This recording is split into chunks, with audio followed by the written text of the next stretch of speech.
Hi guys, welcome back.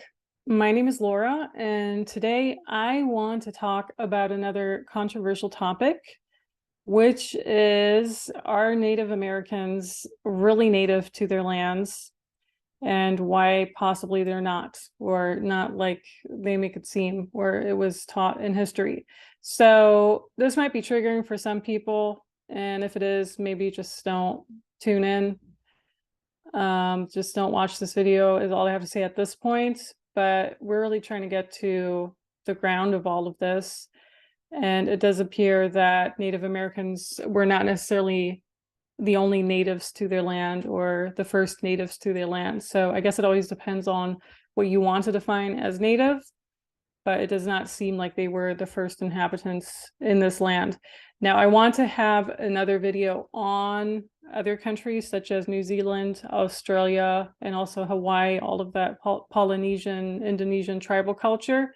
Hawaii technically does belong to the US at this point, it's correct, but it actually has more relation to New Zealand and that area than it does to this area. And therefore, in my opinion, it belongs into that video too. And I can't really talk about all of that together in one video. It would just get a bit more extensive. So we're just going to stick to Native American indigenous people, which can also include the Mexicans, by the way, Mexican and Canadian, but this is more about the United States because you have all of the information on it, like the Trail of Tears and everything that's going to be included. So who were the Native Americans? Obviously, you have a lot of tribes, you have smaller tribes, you have larger tribes. We're going to start with the 5 main tribes, and you see a picture right here of the Cherokee. So the 5 tribes were the Cherokee, the Choctaw, the Chickasaw, the Creek, and the Seminole tribes. And those were the 5 tribes who were on the Trail of Tears. What was the Trail of Tears? The Trail of Tears was supposedly when 100,000 American Indians were forcibly removed from what is now the eastern US to what was then called Indian Territory. So they still called it Indian. They just recently changed it over the past few decades to Native American. I do want to point that out too. And basically, the Trail of Tears was exactly when there was a reset in this country. So the Trail of Tears was between 1830 and 1850. And the 100,000 Native Americans or American Indians were living between Michigan, Louisiana, and Florida, and they were moved west on this 1,200-mile journey to Oklahoma, which eventually ended in Oklahoma. And an estimated 6,000 died on the Trail of Tears. So quite a few people. It did begin with the first group, which was the Cherokee, which at that point was most likely also the largest tribe. And then the majority started traveling from 1838 and on. And the Trail of Tears is exactly, if it is, I mean, it started in 1831, 1830s, and it kind of ended around 1850. It's exactly in that time frame where we had these supposed mud floods here, or we had this entire muddling up of history here in the US, right? So, I mean, it's definitely very interesting that it was exactly during that time frame. Let's put it that way.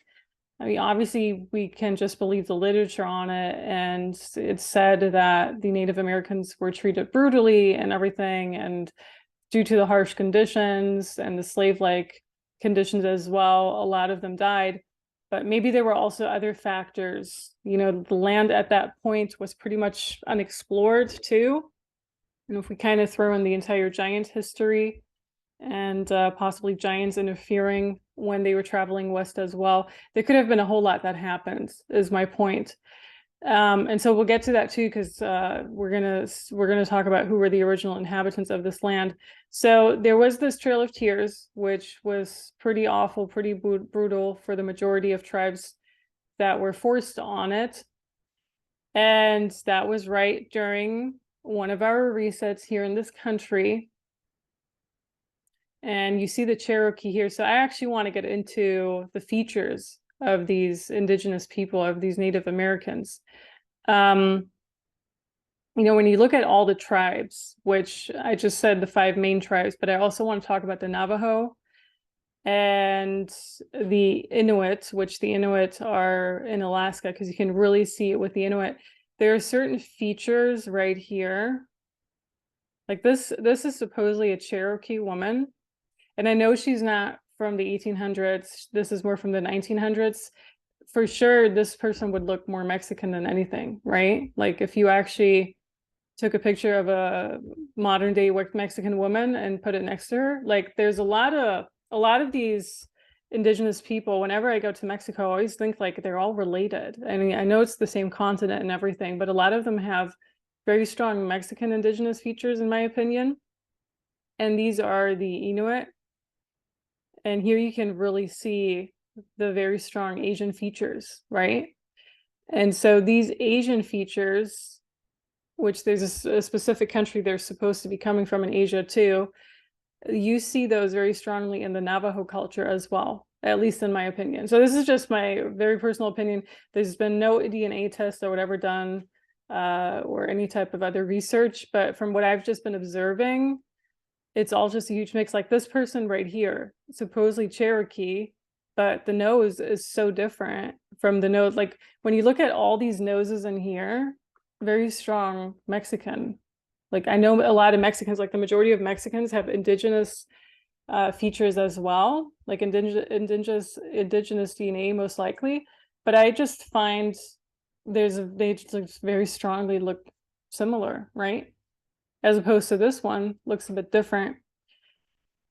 So let's share another screen just to kind of make the point. We're gonna start with a Cherokee again.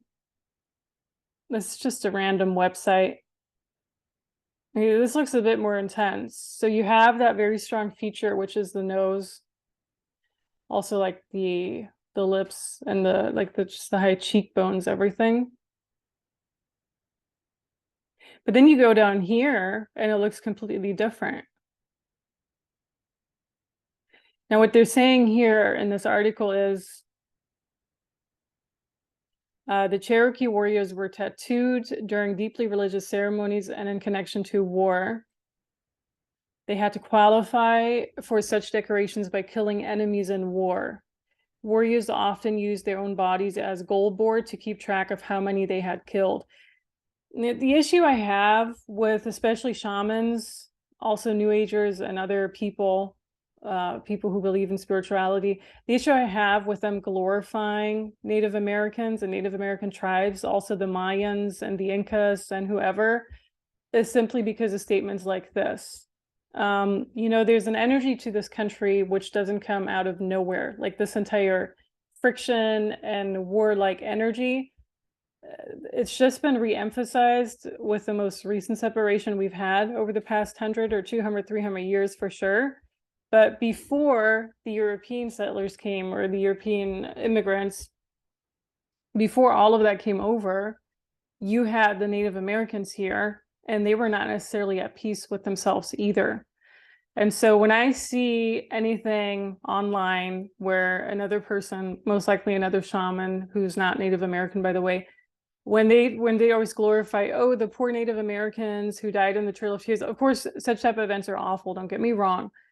But when they glorify the Native Americans, I always think about, but these Native Americans killed each other before the Europeans were here, first of all. And second of all, you're talking about Native Americans who used to like scalp each other alive. You know, they literally just put the scalp off of their opponent's head, and that opponent was either left to die or they had to somehow survive without their parts of their head on it, you know, which back then they didn't really have rubbing alcohol or anything to disinfect it. So it's a pretty brutal way. And that's also something you see with the Mayan culture, which I'm not going to talk about the Mayans in this video because it would be a bit too extensive. But this entire tattoo, obviously it has a symbolism behind it.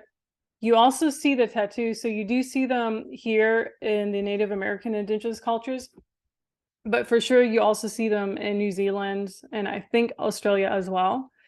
And so same issue, you know, when I just see that, I'm like, yeah, but the original meaning behind those tattoos is pretty dark, right? Because here it says young men had to qualify for such decorations, meaning tattoos. And if you look at older pictures, you actually see tattoos like all around their mouth and neck, like those type of things, also parts of their head, depending on the tribe. So there's actually a pretty dark meaning behind it, because you were obviously not living at peace here if you had to tattoo yourself to see how many people did I die.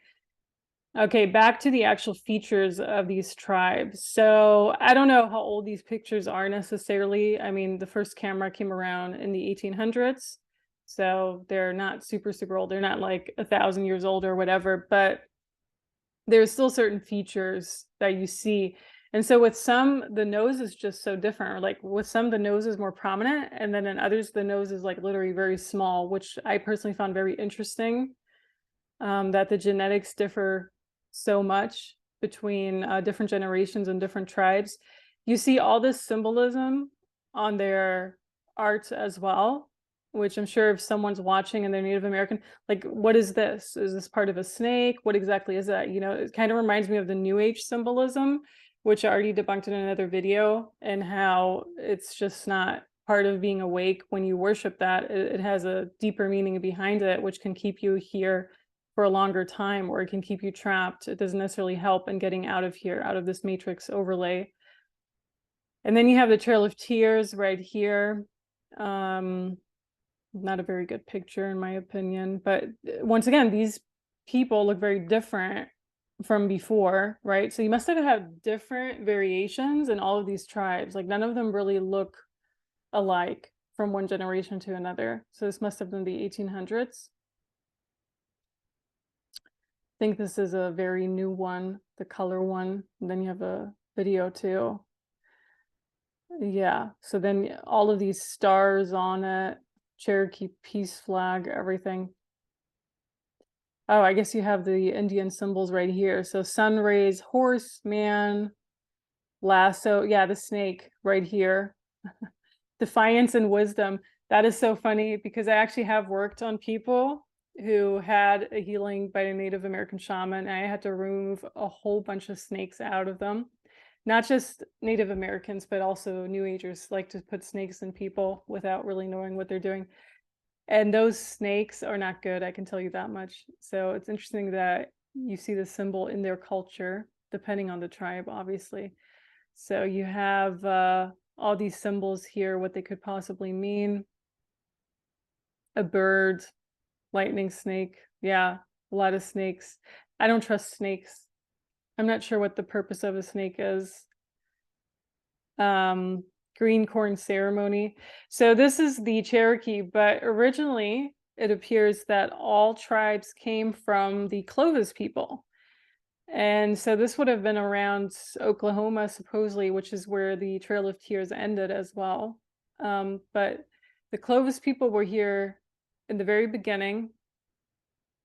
And these are some paintings of them. Supposedly, you know, they're trying to do the DNA. And if you look at this right here, this picture, she kind of looks like an Amazonian warrior, right? So they all kind of look alike, no matter if they're in South America or right here, North America. There's a very strong resemblance across the entire continent. But obviously we can't believe the mainstream. So you had the Clovis people. Here you see again more of the Cherokee. This is pretty intense. Gotta make this smaller. This entire Mohawk, and then the warrior painting. Reminds you very much of Asian tribes, in my opinion, which we'll see how they're related.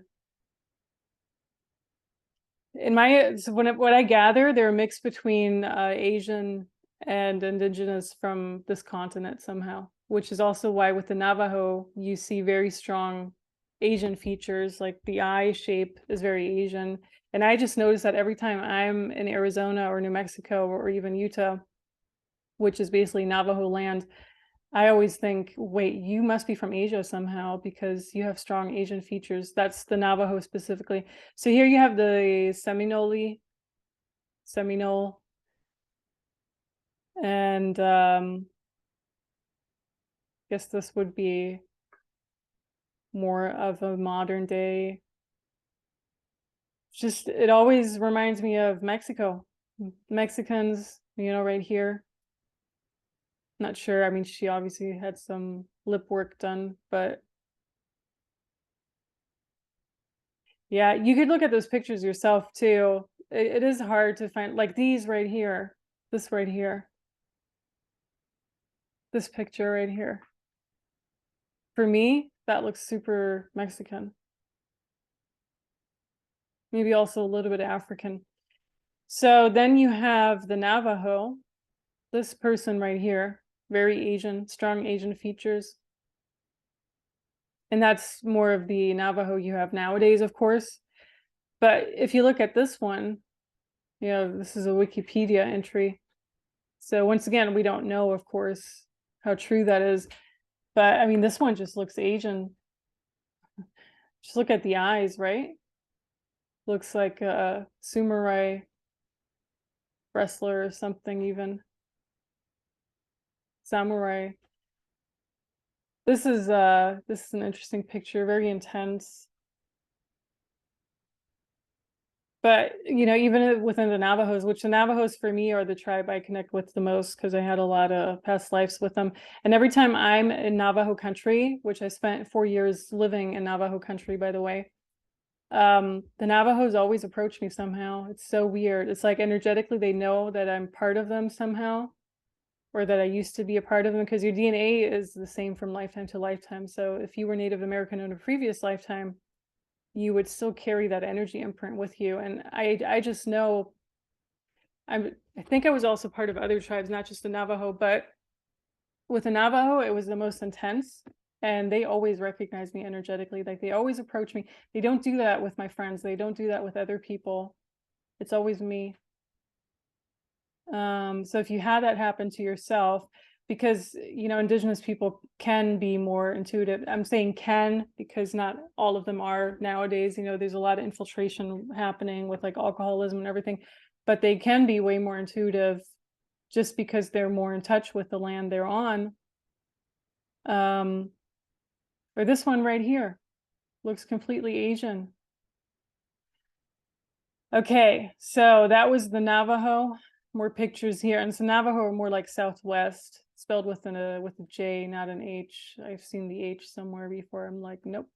Okay, and then the Inuit. So the Inuit are supposedly one of the oldest tribes, and according to this right here, I know Inuit is not a flattering name, but I think somewhere over here it's said that they came 30,000 to 12,000 years ago. So Inuit are supposedly 14,000 years old, or the Navajo or the Clovis people. So it's been a while, obviously. But with the Inuit, you just look at their images and they look like they just came straight up from Japan or other places, right? You can go through this yourself. I mean, if you need more time to look at them, because these pictures are obviously very small, but I mean, straight up mix between whatever you find in Mexico right now and some Asian tribe, honestly. Okay. I think those were all the images. So we're gonna stick with the Inuit for the rest of this video. So yeah, I mean, when I see certain tribes, like I said, Navajo and also the Alaskan tribes, they just resemble Asian tribes, right? So a lot of them look Asian or Mexican. It might very well be a variation of both mixed together at this point. Supposedly, the Inuit came from Asia 14,000 years ago, if we can believe it. And what I want to talk about is, so someone asked me in a previous video if I can talk more about the power. So the thing is, when you are so native to a land for several centuries, hundreds of years, maybe even thousands of years, which I don't think the Native Americans have been here for that long even. I think it's just part of meddling up our history. There's a power that you kind of inherit because it's a bloodline thing. You know, you kind of go through the bloodline, so you're recycled over and over again, and possibly the same tribe or a similar tribe, or maybe even the opposing tribe, especially when you are native, no matter where you are, if it's Africa, if it's New Zealand, if it's here, all of those things. But there's a power to when someone occupies a land for so long and actually also honors the land, which I do think is more innate to Native Americans than it has ever been to Europeans. And that can be felt when they do their rituals and their ceremonies, right? If you've ever seen a Native American ceremony, like a true ceremony, they also have sweat lodge ceremonies and all of that, but just like a true ceremony, if you've ever been a part of that, if you've ever been invited to one of those, or you've ever been able to observe it, aside from these tourist type of ceremonies, which I personally don't think, I mean, they're more there for show. Of course, you can also watch those. But the rituals and the ceremonies they do, you can feel that. You can feel the power, because these are rituals that have been taught from generation to generation to generation to generation and so on. And if they have not been forgotten, like with a lot of European cultures, everything's being erased right now, also in China and other parts, Japan too. So with a lot of Western cultures, there's this erasing of history going on, which they tried with the Native Americans, and I'm sure they succeeded to a great portion. You just kind of look how they eradicated a lot of tribes, or kind of mixed them together and put them all on the same reservation and everything. But these type of ceremonial tools and rituals, they have been passed on from generation to generation and generation, and they've pretty much kept their power. And so when someone has just this innate ability and also connection to the land they're on, because they've been here for so long, in the sense of bloodline and tribes and all of that, they're going to have a power in the land. So they're going to be able to communicate with the land. They're going to be able to communicate with the animals on the land. They're going to be able to honor the land to a different degree than Westerners ever really could. And so I always like to tell my story. When I was in Utah, close to Zion National Park, beautiful area, by the way, I was staying in these cabins, and they were definitely not built by Native Americans, but it was these cabins that were converted into Airbnbs or whatever, kind of like a campground, just like this lodge cabin thing in the middle of nowhere. And I stayed there for a few nights. I think it was even 3 nights, if I'm not mistaken. And I could not sleep. Like the first 2 nights, I could not sleep because I could feel this very strong presence of this Native American chief. And the only way I know it's a chief is because I could see him, like basically when I just closed my eyes, you know, kind of how you see a ghost, similar to that. He kind of revealed himself to me, because once again, I have a connection to Native Americans. You know, I used to be Native American in many lifetimes. I have this huge connection to Arizona and New Mexico, and also I guess the Utah area, I'm not sure, but I have this huge connection to certain parts in the US. Also here, when you go to upstate New York, I can always sense the Native American presence and how the land was, not necessarily in New York City, because that's already been completely infiltrated. But if you go a little bit further up, like even an hour outside of the city, you can still feel the presence very strongly if you just attune yourself to that. And so when I was staying around Zion National Park, this chief was coming through, and he was really upset because I guess he had tried to contact others who were staying there beforehand. And I'm guessing it was probably 100 years ago that he lived, or maybe a bit longer. I'm actually not 100% sure. I'm sure if I had done research, I could have found more about it, but I didn't do any research because I didn't feel it was my part back then. So he was extremely upset. He had this beautiful headdress, and it was amazing. It was like black feathers, most likely eagle. And he came through. He was really upset. He was basically upset because the cabins were built on this Native American burial ground, meaning a cemetery for Native Americans.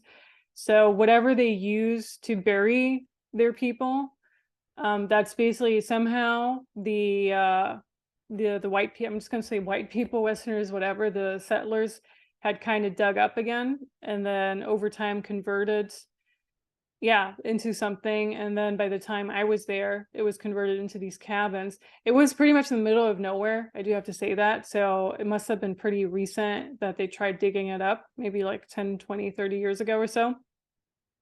But by doing that, they were really upsetting all the spirits on that land. You know, just think about building something on top of a cemetery and all of a sudden you have all these ghosts floating around. It's similar to that. So there's obviously an energetic imprint when you bury people somewhere, and you don't want to build something on top of that. That's kind of, you know, it's what I think, at least energetically. It's very disruptive, and it's just not a great feeling. So he came through in a few nights and was kind of just telling me how upset he was and all of those things. It was very interesting because that was, I think, my first time in this lifetime, at least, that I was really exposed to like a chief of a tribe. And during daytime, so basically at night, I could barely sleep because this guy keeps coming through and keeps telling me how upsetting it is that they kind of dug up his entire thing, like the entire tribe. The energy of the tribe is disrespected and all of that. And so during daytime, completely, you know, I'm completely out of it. Like I didn't get much sleep during the night. I tried to do some research, and the locals there don't care who used to be there. They don't care about like, that's what I quickly noticed. And this is like southern Utah. None of them gave anything about, oh, I don't care who the Native Americans were. You know, they were just all, I mean, you have Mormons, everything there too, but they were just all about selling their stuff to the tourists, and they didn't care about any type of Native American history. And I'm like, you know, this is why this place is so corrupt, because you're not honoring the energy of anything, the energy of the people who used to live here and the energy of the land per se. And this is why you guys are struggling in this area, because it is an area where people are, there's nothing there, you know, like it's hard to make any type of income, even in restaurants, all of that, unless it's tourist season, high tourist season. So very interesting experience. No one really cared who was there, Native American wise. And when I tried talking to people, they thought I was crazy. But I mean, they basically just gave me the look, and I'm like, well, I don't care if you think I'm crazy. I'm just telling you how it is, you know. But they didn't care. There was like this greed in their eyes, and I'm just like, yeah, no wonder your rock shop or your restaurant's struggling, because you don't care about the people who used to live here. So that's what you get. You know, it's kind of like the karma of the land. And karma is controversial because on one hand, karma is something they, meaning the controllers, give us so that we kind of stay here. You know, it's kind of like the bad conscience of, oh, I have all this karma, I have to come back and everything.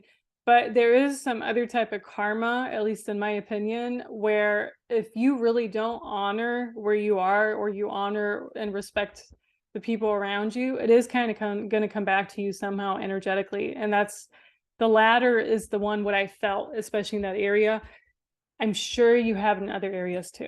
You know, I'm sure you have it in other states. North Carolina also felt very rough to me. And I would say other parts of the US, possibly Oklahoma, possibly the entire Dakotas are similar. I'm not sure about Texas necessarily, because Texas is like the large state over there. It has a lot of issues too. But you could probably look at it in your state if you are American and see how, you know, people just kind of took and took and took, and how that interferes with the Native American energy that was there before too.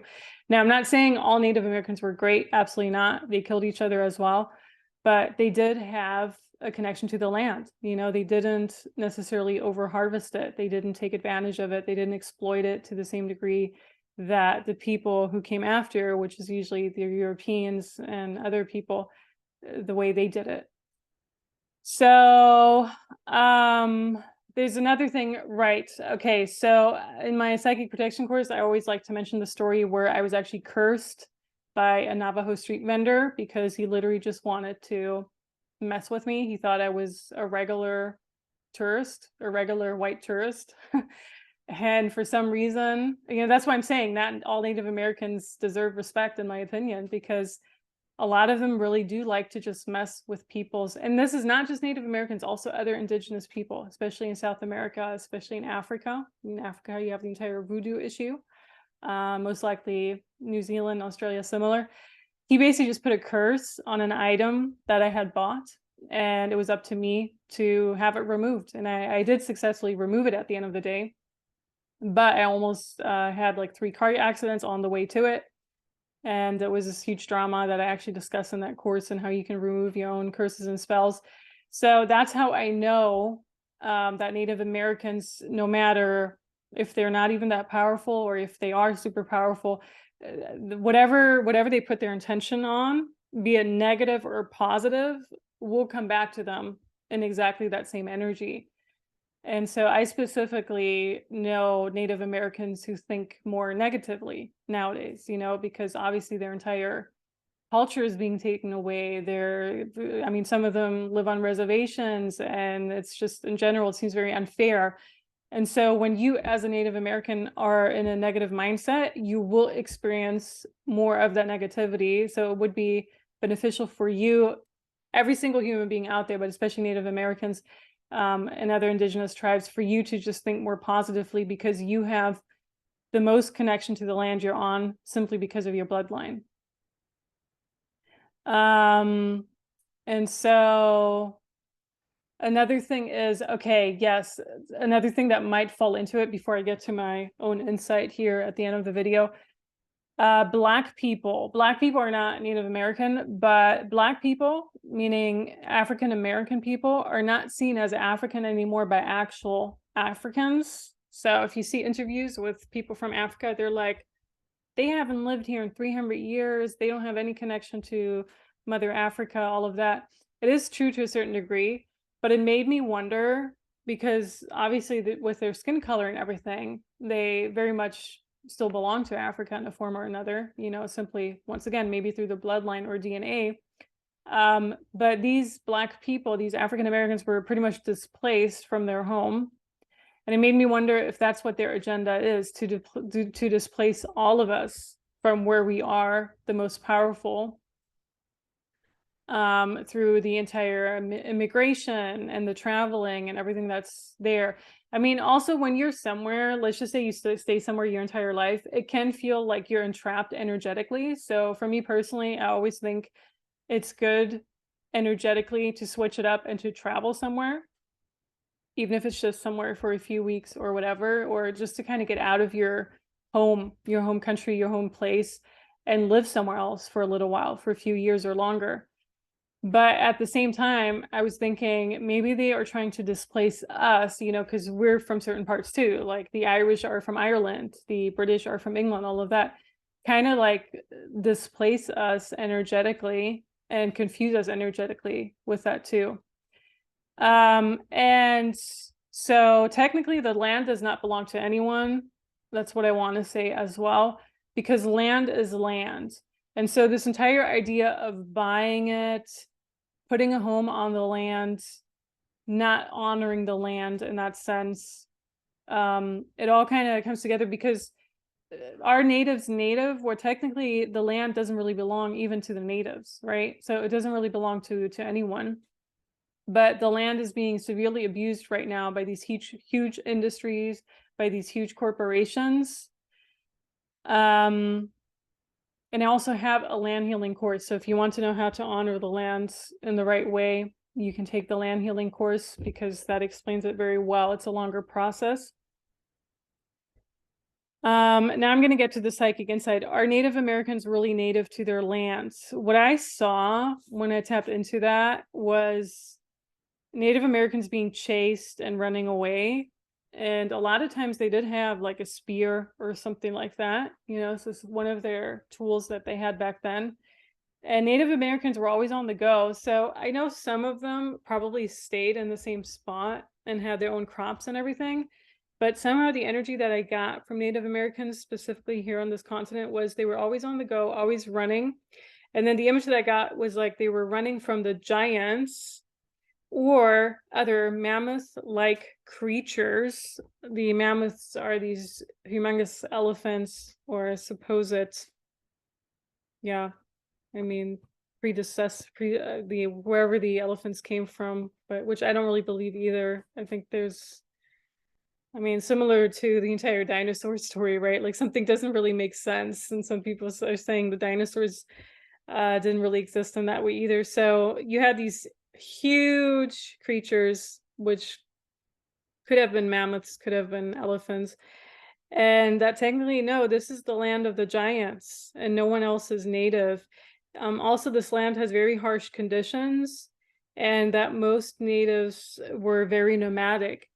So where do the natives come from? Where do the indigenous people come from? And the first vision that I got was literally the land of the rising sun, which the land of the rising sun is Japan. Why is it called the land of the rising sun? Because China called it that way. You know, when they were looking towards Japan, it was always the land where the sun was rising. Interesting facts as well, because I think the entire Asians are all related to a certain degree too. And so most of them came from the land of the rising sun, Japan, what's now Japan, but they were also mixed with other natives. What I saw was people on boats, like canoes, crossing the ocean and crossing this huge water body. And I kept getting the Japanese flag. So there must be something to that. How long have natives been here? I just got the year 400 or 500. Not sure if that's AD or BC. It was very hard to read on all of this too, because they're putting huge psychic blocks on that. The other part is more in regards to the Maori and Aborigine, which we'll discuss in the next video. Are white people native to their own land? Like, are white people native to Ireland? Like, is an Irish person native to Ireland? Is a German person native to Germany? All of that. Because there seems to be a disconnect to spirituality somehow, you know. I know nowadays, even with indigenous cultures and indigenous tribes, there's a disconnect. And I know that has been caused by mostly the Westerners forcing them out from where they were before and all of those things, of course. But with the few ones that do still have a form of connection to spirituality, it's a huge connection. Whereas with Westerners, it seems, I mean, I just look at my own home country, Germany, and I look at other countries like England or Ireland or France or Italy, like even Italy, you know. So all of these places, there seems to be this huge disconnect to any type of spirituality. You know, I mean, nowadays you have the pseudo spirituality, which is the new age, where people call in all these entities through the random ceremonies like the cacao or random other Amazonian shamans that visit there and that kind of give them spirituality, but it's not native to the land, you know, like all of those Latin American shamans who go to Europe, that has nothing to do with the spirituality that's native to Europeans. So there seems to be this huge disconnect between what did the original spiritual energy feel like in Europe. When you are native to the land, you can also feel trapped there because there's not much movement. That's the settler versus nomad moving mentality. But when you're settling there, you can also anchor in the energy of the land. And everyone needs to rest and settle at one point. But the Westerners were never really taught how to appreciate it and respect their land. So it could have been that they were taught at one point, but they were never taught in their culture, or it's somehow lost in history. What does help is doing something to the land, such as gardening. But on the other hand, then you have all these movements that are trying to make a profit off the land, you know? So, okay, people are gardening and working with their land, but then they go ahead and sell it as, oh, this is like our organic farm. This is our so-and-so, which is great for others, especially for me, because I'm in the city right now. And I'm like, yeah, of course I want some organic farm products from outside of New York or from the Amish people. All of that is great for sure. But as soon as you try to make a profit off of the land in that way, you lose the connection to it because there's a form of infiltration that happens to it, unfortunately. And so a disconnect from their own nature somehow happened. When did it happen? Not sure. Perhaps the medieval ages or before, which Middle Ages were around 900, 1000 to what, 1670s, whenever the Renaissance and all of that came around. And during that time, we also had all the resets. There was a double disconnect.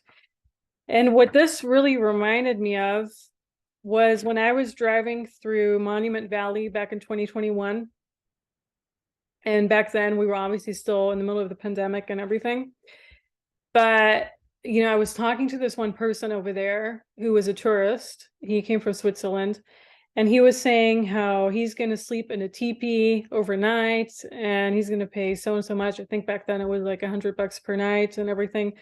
Oh yeah, in the middle of Monument Valley, and he can wake up and look at the stars and how beautiful. And all I could think about, because Monument Valley, if you've ever been to Monument Valley, so I was making my way over from certain parts of Utah to Moab, which is where the arches are and the footsteps of the giants, all of that. I had that on my old channel. But basically, Monument Valley is that thing in between where you have all of this fossilized stones and possibly fossilized tree stumps, which turned into those stones that you see now. It's just amazing. It's massive. It's pretty impressive. A lot of that land feels, you can just feel the energy. Different to here on the Northeast coast or just on the East Coast in general. And that's kind of what I like about the Southwest too, that the energy just feels so different. And you can, if you go far away from civilization, like even in Sedona and all of that, you know, you just feel it. No matter how infiltrated it is, you can just feel the energy of the land. So I always thought that was weird, like, because teepees are really a Native American thing.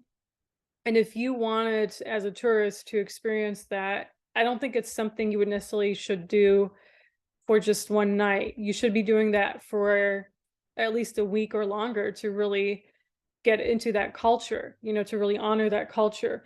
And all I could think about is, you know, this is not very Native American to do that for tourists, because it's like this is kind of trying to profit off of it, but at the same time, you had Antelope Canyon, which is close to the northern part of Arizona, close to Page, Arizona, and Antelope Canyon, which is the most beautiful place out there too. And I visited that back in 2018. So if you ever get a chance to visit these places, they're amazing, but there are also very well kept secrets, and in addition to other canyons around there, which you'll never see unless you have a Native American guide, because they know their land so well. Antelope Canyon was actually kept shut for 1.5 years or longer during the pandemic because they did not want to profit off of that in that way anymore. I think they also got government assistance and everything, but just as an example, they kept their sacred places shut. And then you have, you know, here randomly in Monument Valley, this entire teepee story where it's just not very Native American or very, very tribal, very indigenous to just rent it out on a daily basis. That's all I could think about. So that's what I was reminded of. And that's the entire idea of trying to make a profit of the land versus just keeping the land away from infiltration, from greed, and from all of that. And so that could have been what happened to the Westerners, was my point. So with people being very disconnected from their land, especially in certain parts of Europe or other places, that seemed to have happened a longer time ago than it did here in this country. Especially here, it was more with indigenous people. And so there must have been a point at one point where Westerners were more in touch with their land. And of course, you still have farmers and everything over there. But nowadays, because I grew up around farmland too and everything. Nowadays, it's not about the animals at all anymore. Even when I was growing up, it was already, they were pumping antibiotics and everything into their animals, into their cows and all of that. So very disconnected from the animal in general, and not really caring about the animal, right? There has to be an equal give and take when you have animals, when you're actually the keeper of a land. So that actually makes a lot of sense because I've seen it firsthand too. Whether that was better in the medieval ages or not is questionable, but there seems to have been something before that time where people were certainly more in tune with the European country and other places. And also just entire idea of being able to tell when a storm comes or when the weather changes. We've personally completely lost that ability because we don't even live outdoors anymore, or we just don't know. No one has taught us that. Maybe your grandparents still know, or people who live like in a very rural area, somewhere in a ranch area in Texas or whatever, maybe they still know because they need to know that when they're caught somewhere in a thunderstorm, they don't want to be caught in the rain, so they need to make sure to get home in time and all of that, you know, when they bring their kettle in. But yeah, so that's just kind of what I wanted to say. It went a little bit longer than I wanted it to go, and I hope that makes sense. Didn't mean to offend anyone, but I do think it's important to just kind of dig through all these deceptions. And I do think this entire Native American and ancestral thing is another deception by especially other shamans or pseudo shamans and other new agers too. Because if these ancestors, if these people really knew, how can we get out of here, or like what's really going on, we wouldn't really be here, honestly. So these ancestors really didn't know what was going on either. They were just kind of living through their lives in the same way we're living through our lives. They were more attuned with their bodies, with nature, with all of that for sure. And they were most likely honoring the lands more. But if Native American ancestors really knew how to get out of the matrix, we wouldn't be here, or their offspring, their descendants wouldn't be here, which they still are. So I'm not going to go ahead and say, please worship your ancestors, because absolutely not true. We're still stuck here and no one knows what's going on. But there are certain wisdoms that we can take from these indigenous tribes, from the culture that they had. It's just, you have to take everything with a grain of salt. All right, guys. Then I'm going to make another video on the entire Maori culture and Aborigine culture, and talk to you very soon. See you there. Bye.